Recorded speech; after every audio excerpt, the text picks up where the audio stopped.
Hi friends welcome to Sharadas fashions world इवाल्टी वीडियोలో వచ్చేసి కాటన్ శారీ మీద blouse cutting lining blouse cutting ఎలాగో దాని గురించి చూసేద్దామండి. ఇది లైనింగ్ అండి. అలాగే దానిపైన ఫ్యాబ్రిక్ వచ్చేసి ఇది కాటన్ శారీ మీద బ్లౌజ్ అన్నమాట.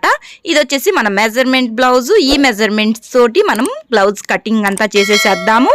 మొత్తము బ్లౌజ్ మెజర్మెంట్స్ తోటే కటింగ్ అంతా చెప్తున్నానండి. బాగా గమనించి చూడండి. ఈ విధంగా లైనింగ్ ని షింక్ చేసేసి 2 ఫోల్డింగ్స్ చేసేసాము. 2 ఫోల్డింగ్స్ చేసేసిన తర్వాత కింద ఎక్సెస్ అంతా కట్ చేసేసేద్దాం.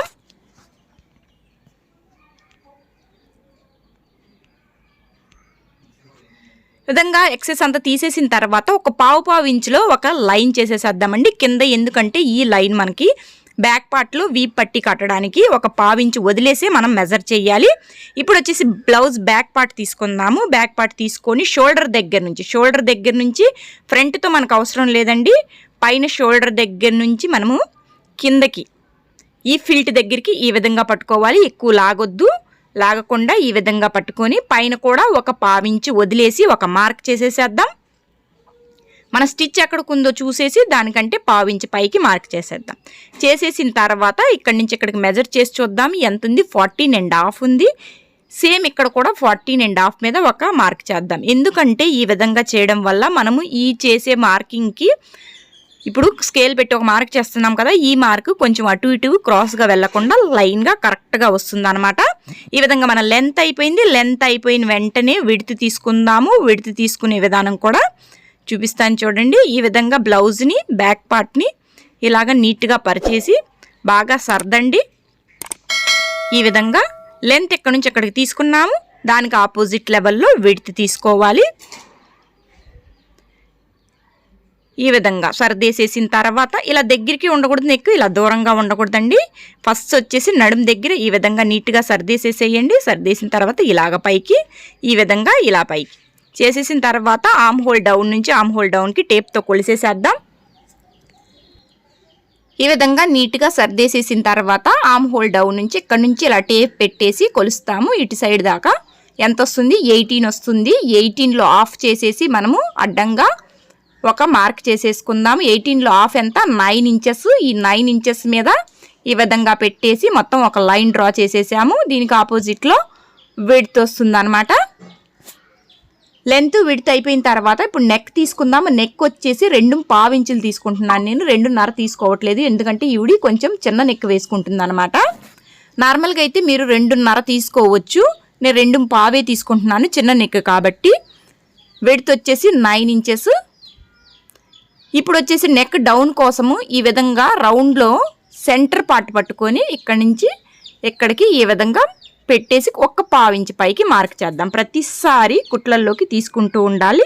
దీన్ని ఈ విధంగా రౌండ్గా మార్క్ చేసేసేద్దాం. మార్క్ చేసేసిన తర్వాత ఇప్పుడు షోల్డర్ తీసుకుందామండి. ఇక్కడ షోల్డర్ కూడా అటు పావించి ఇటు పావించి వదిలేసి షోల్డర్కి ఒక మార్క్ చేసేసేద్దాము. ఈ విధంగా మార్క్ చేసేసిన తర్వాత ఇప్పుడు మనకి ఆర్మ్ డౌన్ కావాలి. దానికోసం వచ్చేసి ఎలా మెజర్ చేయాలో చూడండి, బాగా గమనించండి. బ్లౌజ్ని బ్యాక్ సైడ్లో ఈ విధంగా పెట్టేసి ఇలా లాగి పట్టుకోకూడదండి డౌన్కి. అస్సలు ఇలాగ కర్వ్లోనే తిరిగి ఉండాలి. కర్వ్లోనే తిరిగిన తర్వాత టేప్తో మెజర్ చేద్దాం. నార్మల్గా అయితే 9 వెడ్త్ వచ్చినప్పుడు మనకి 5.5 వస్తుంది. ఈ విధంగా చూడండి, కొలిసి చూడండి. ఇలా కింద కొద్ది ఇలా రౌండ్గా చేసి కొలిసి చూడండి. 5.5 వచ్చింది. ఈ 5.5 మీదే ఒక మార్క్ చేసేసేద్దాం. నార్మల్గా కొలవకపోయినా పర్వాలేదు, అయినా మీకు కొలిసి చూపిస్తున్నాను. 5.5 విడ్త్ 9 వస్తే 5.5 వస్తుంది. 10 అలా వస్తే మీకు 6 ఇంచెస్ వచ్చే ఛాన్సెస్ ఉంటాయి. ఈ ఆర్మ్ హోల్ వచ్చేసి కరెక్ట్గా చూసి మార్క్ చేయండి. ఇక్కడ ఒక మార్క్ చేసేసేద్దాం. సేమ్ అదే విధంగా ఇటు కూడా ఒక మార్క్ చేసేసేద్దాం. బాక్స్ రెడీ అయిపోయిన తర్వాత కార్నర్ నుంచి 1.5 ఇంచుల మీద, 1.5 తీసుకోవట్లేదండి, 1.5 మీదే మార్క్ చేయండి. ఉగ్గులది రాకుండా చాలా నీట్గా వస్తుందన్నమాట. ఈ విధంగా రౌండ్ చేసేసిన తర్వాత ఇప్పుడు ఎక్స్ట్రా తీసుకుందాం. ఎక్స్ట్రా కుట్లల్లోకి తీసేసుకున్నాము. ఇప్పుడు నెక్స్ట్ ఒకసారి మనం మెజర్ చేసి ఆర్మ్ హోల్ను కూడా కొలిసి చూద్దాం ఎంత ఉంది. 7.5 ఉంది. 7.5కి కొంచెం ఎక్కువ వచ్చినా పర్వాలేదు మనకి. ఇప్పుడు టేప్తో పైన ఒక పావు ఇంచు వదిలేసిన తర్వాత ఈ విధంగా మెజర్ చేసి చూద్దాం. కరెక్ట్గా మనకి 7.5కి కొంచెం ఎక్స్ట్రా వచ్చింది. పర్ఫెక్ట్గా సరిపోయింది. ఇది ఆర్మ్ హోల్ కరెక్ట్గా ఉంటే మనకి బ్లౌజ్ అంతా చాలా నీట్గా వస్తుందండి. ఇప్పుడు మొత్తం కటింగ్ చేసేసేద్దాం. ఈ విధంగా అలాగే మన ఛానల్ని ఫస్ట్ టైం కానీ చూస్తున్నట్టుగైతే ప్లీజ్ సబ్స్క్రైబ్ చేసేసుకోండి. నా ఎక్స్ప్లెనేషన్ కానీ నచ్చిందనుకోండి ఓ లైక్ ఇచ్చేయండి. ఈ విధంగా బ్యాక్ పార్ట్ రెడీ అయిపోయింది. ఇప్పుడు వచ్చేసి ఫ్రంట్ పార్ట్ తెద్దాం. ఇక్కడ లాస్ట్ ఫినిషింగ్ కూడా ఒక మార్క్ చేసేసేద్దాం. ఈ బ్యాక్ పార్ట్ని మనం మెజర్ చేసుకుంటూ ఫ్రంట్ పార్ట్ని తీసేద్దాం. ఫ్రంట్ పార్ట్ తీయడానికి ఇక్కడ షోల్డర్ దగ్గర నుంచి ఇక్కడ ఒక ఫిల్ట్ వస్తుంది కదండి, ఈ ఫిల్ట్ దగ్గరికి ఈ షేప్ పట్టి సపరేట్గా యాడ్ అవుతుంది. షేప్ పట్టితో మనకు సంబంధమే లేదు అసలు. ఓన్లీ ఈ ఫిల్ట్ దగ్గర ఈ స్టిచ్చింగ్ ఉంది కదా, ఈ స్టిచ్ వరకే మనం మెజర్ చేసుకుందాం. అసలు బ్లౌజ్ని లాగొద్దు, లాగకుండా పట్టి చూడండి ఆ ఫిల్ట్ వరకు ఎంత వస్తుంది. ఇలా అసలు లాగొద్దు. ఈ విధంగా చేసేసిన తర్వాత నీట్గా ఇక్కడికి ఇలాగ మెజర్ చేసి చూడండి. చేస్తే ఎంత వచ్చింది మనకి కరెక్ట్గా షేప్ పట్టి వరకు 10.5 వచ్చింది. 10.5కి 1 ఇంచ్ ప్లస్ చేయాలి. ఎందుకు ప్లస్ చేయాలి? ఇక్కడ ఒక పావు ఇంచు, ఇక్కడ ఒక పావు ఇంచు స్టిచ్చింగ్లోకి పోతుంది. తర్వాత మనకి ఎగ్జాక్ట్గా 10.5 వస్తుంది.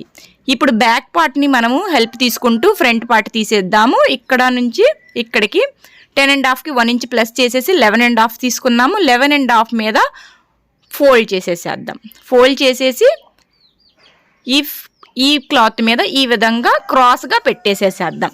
క్రాస్గా ఈ విధంగా అయినా పెట్టొచ్చు, ఈ విధంగా అయినా పెట్టొచ్చు, లేకపోతే ఇలాగైనా పెట్టొచ్చు. మీరు సర్క్యులర్లో ఎటు సైడ్కి మీకు కన్వీనియంట్గా ఉంటే అటు సైడ్కి మీరు తిప్పేసుకోవచ్చు, ఏం పర్వాలేదు. కాకుంటే పెట్టే ముందు ఒకటి గమనించండి, మనకు ఫ్రంట్ నెక్ వస్తుందా రావట్లేదా. ఫ్రంట్ నెక్ గీసేటప్పుడు ఏం జరుగుతుందంటే ఈ నెక్కి లైన్ పైకి వస్తుందండి, ఆ పై దాకా వస్తుందా రావట్లేదు. ఒక్కొక్కసారి ఈ విధంగా పెట్టినప్పుడు ఈ మూల మీద మనకి లైన్ రాదు, అందుకని చూసి పెట్టుకోవాలి. ఒకసారి ఈ ఇటు సైడ్ తిప్పినప్పుడు కూడా మనకి పై దాకా లైన్ రాదు. ఒకవేళ నెక్ చిన్నదనుకోండి బయటకు వచ్చేస్తుంది నెక్ మనకి. అందుకనేసి చూసేసి మనము సెట్ చేయాలి. ఫ్రంట్ నెక్ని బాగా గమనించే సెట్ చేయండి. ఈ విధంగా సెట్ చేసేసిన తర్వాత మొత్తం ఒక మార్క్ చేసేసేద్దాం. ఓన్లీ నెక్ మాత్రం మనం డ్రా చేయమండి, నెక్ డ్రా చేయకుండా ఆర్మ్ హోల్ అలాగే షోల్డర్ కింద పార్ట్ మొత్తం ఒక డ్రా చేసేసేద్దాం.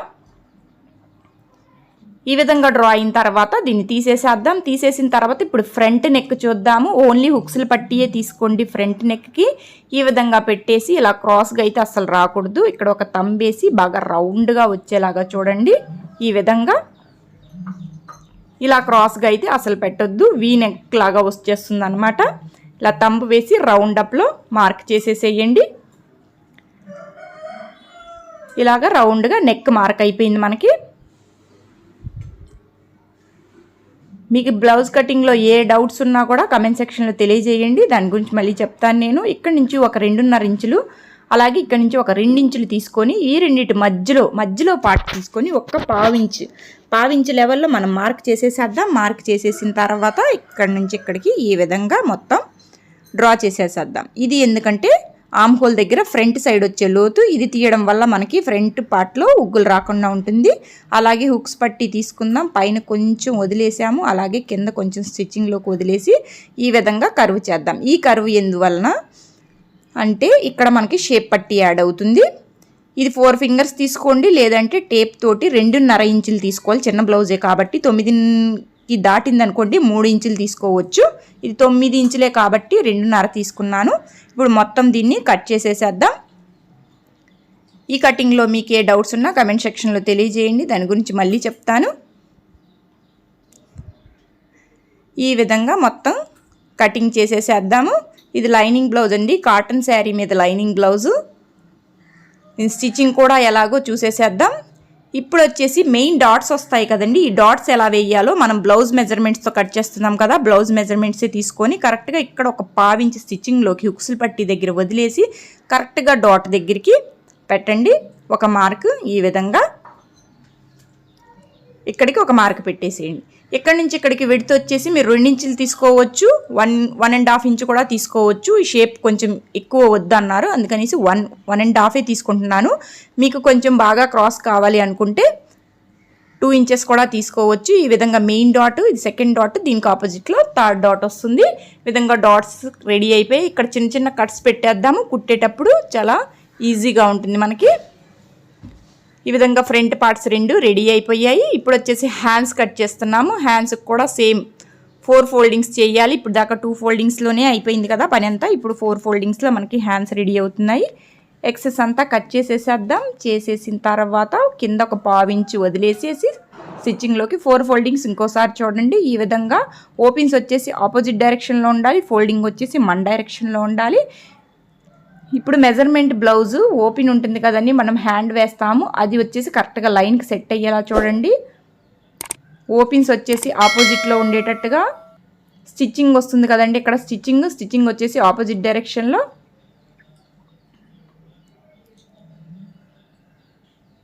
ఈ స్టిచ్చింగ్ వచ్చేసి మనకి ఓపెన్స్ దగ్గరే రావాలండి. ఇక్కడ పైన ఫోల్డింగ్ వస్తుందో, ఫోల్డింగ్ వచ్చేసి మన డైరెక్షన్లో, ఫోల్డ్ డైరెక్షన్లో ఉండాలి. బిగినర్స్ వచ్చేసి ఇదే కొంచెం ప్రాబ్లం అవుతుంది, అటు ఇటు పెడితే హ్యాండ్ వచ్చేసి సరిగా రాదు, ఓపెన్స్ వచ్చేస్తాయి మొత్తము. ఈ విధంగా 2 ఫింగర్స్ లెవెల్లో లైన్ చేసేసిన తర్వాత డౌన్ చేసుకుంటూ రావాలి. ఈ విధంగా హ్యాండ్ కూడా కటింగ్ చేసేసాం. సెంటర్ వచ్చేసి చిన్న కట్ పెట్టేద్దాం. పెట్టేసేసిన తర్వాత ఇక్కడ క్రాస్ లా వచ్చింది కదా, ఈ క్రాస్ని మనం ఫ్రంట్ క్రాస్కి వచ్చేలాగా సెట్ చేసేసేద్దాం. ఇలా క్రాస్ వచ్చిందని ఏం భయపడాల్సిన అవసరం లేదు. ఈ విధంగా కట్ చేసేసిన తర్వాత ఇక్కడ చిన్న కట్ పెట్టేద్దాం. కట్ పెట్టేస్తే మనకి హ్యాండ్స్ కూడా రెడీ అయిపోయాయి. నెక్స్ట్ వచ్చేసి షేప్ పట్టీలు అండి. షేప్ పట్టీలు ఎలా తీస్తారో దీని గురించి కూడా చూసేసేద్దాం. ఒకవేళ బిగినర్స్ కానీ అయితే మీరు చాలా ఈజీగా బ్లౌజ్ కటింగ్ నేర్చేసేసుకోండి. ఇక్కడ నుంచి హుక్స్లు పట్టియే తీసుకోండి. ఇక్కడ నుంచి ఎక్కడికి ఇది మొత్తం తీసుకోవాలండి. లోపల ఈ షేప్ పట్టీ ఎంత ఉందో అది మొత్తం తీసేసుకోవాలి. లోపల ఖర్చుతో సహా తీసేసుకోవాలి. ఇక్కడ నుంచి ఎక్కడికి కొంచెం పైన 1/2 ఇంచ్ కుట్లల్లోకి. అలాగే లోపల ఖర్చు ఉంది కదా, ఈ ఖర్చుతో సహా తీసుకోవాలన్నాను కదా, మొత్తం ఖర్చుతో సహా వెడల్పు తీసేసుకుందాము. వెడల్పు అయిపోయిన తర్వాత ఇక్కడ మన స్టిచ్చింగ్ ఎక్కడ ఉందో దానికంటే ఒక 1/2 ఇంచ్ పైకే ఫింగర్ పెట్టేసి ఇక్కడ కూడా ఒక మార్క్ చేయండి. దీన్ని ఓ లైట్గా కర్విస్తూ ఓ లైన్ తీసేసేద్దాం. ఇప్పుడు దీన్ని కట్ చేసేసేద్దాం. షేప్ పట్టీలు కూడా రెడీ అయిపోయి ఇప్పుడు పై ఫ్యాబ్రిక్ తీసేసానండి. తీసేసి దీన్ని బాగా ఫోల్డ్ చేసేసేద్దాము. ఇటు సైడ్ ఒక అంచు, ఇటు సైడ్ ఒక అంచు వచ్చాయి. 2 అంచుల సైడ్ ఇటు ఒక హ్యాండ్, అటు ఒక హ్యాండ్ తీసేద్దాము. ఎందుకంటే మనకి హ్యాండ్ జాయిన్ చేసేటప్పుడు పీసెస్ పడకుండా ఉంటుంది. లైనింగ్ని 2 పార్ట్స్గా ఇలా డివైడ్ చేసేసి ఇటు సైడ్ ఒక హ్యాండ్ తీసేసేద్దాం. కొంచెం ఎక్స్ట్రా తీస్తున్నాను. చిన్న పీస్ మనకి కావాలంటే, ఖర్చులోకి ఎక్స్ట్రా కావాలంటే చిన్న పీస్ అక్కడ యాడ్ చేసేద్దాం లైనింగ్కి. పై ఫ్యాబ్రిక్ అయితే అవసరం లేదు, అందుకే ఎక్స్ట్రా తీస్తున్నాను. ఈ విధంగా హ్యాండ్స్ కట్ అయిపోయాయి. ఇప్పుడు వచ్చేసి back part, front part shape పట్టీలు కూడా మొత్తం కట్ చేసేసేద్దాం. ఈ విధంగా మన బ్లౌజ్ మొత్తం కంప్లీట్ అయిపోతుందండి. మన ఛానల్ని ఫస్ట్ టైం కానీ చూస్తున్నట్టుగా అయితే సబ్స్క్రైబ్ చేయండి. నా ఎక్స్ప్లెనేషన్ నచ్చిందనుకోండి ఓ లైక్ చేయండి. ఇందులో ఏ డౌట్స్ ఉన్నా నా కమెంట్ సెక్షన్లో తెలియజేస్తూ ఉండండి. మన ఛానల్లో బ్యూటీ పార్లర్ కోర్సు అలాగే టైలరింగ్ కోర్సు 2 చెప్తూ ఉన్నాను. ఈ విధంగా మొత్తం కొంచెం ఎక్స్ట్రా తీసుకుంటూ ఫ్రంట్ పార్ట్ కూడా కట్ చేసేసాం. నెక్స్ట్ వచ్చేసి షేప్ పట్టీలు, ఇంకా వీ పట్టీ, మెడ పట్టీలు అవన్నీ మీకు తెలుసు కదండి. మన ఫస్ట్ వీడియోలో కూడా అన్ని డీటెయిల్గా చెప్పాను. అవి కూడా కావాలంటే మీరు చెక్ చేసేసేయండి. ఇది మన బ్యాక్ పార్ట్ అయిపోయింది. అలాగే ఫ్రంట్ పార్ట్, అలాగే హ్యాండ్స్, అలాగే షేప్ పట్టీలు, వేస్ట్ పీస్ కూడా అంతా ఇందులో పెట్టి చుట్టేసేసేద్దాం. మీకు ఇంకా డీటెయిల్గా బ్లౌజ్ కటింగ్ కావాలంటే పేపర్ కటింగ్ ఒక్కొక్క పార్ట్తో సహా మొత్తం చెప్పానండి. ఒక్కొక్క వీడియో పెట్టాను. Back part, front part, shape పట్టీలు, హ్యాండ్స్, మెడ పీసులు, హుక్స్లు, కాజల్ పట్టీలతో సహా మొత్తం చెప్పాను. కావాలంటే ఆ వీడియో చెక్ చేసేసేయండి. ఇందులో ఏ డౌట్ ఉన్నా కమెంట్ సెక్షన్లో తెలియజేయండి. Thank you for watching.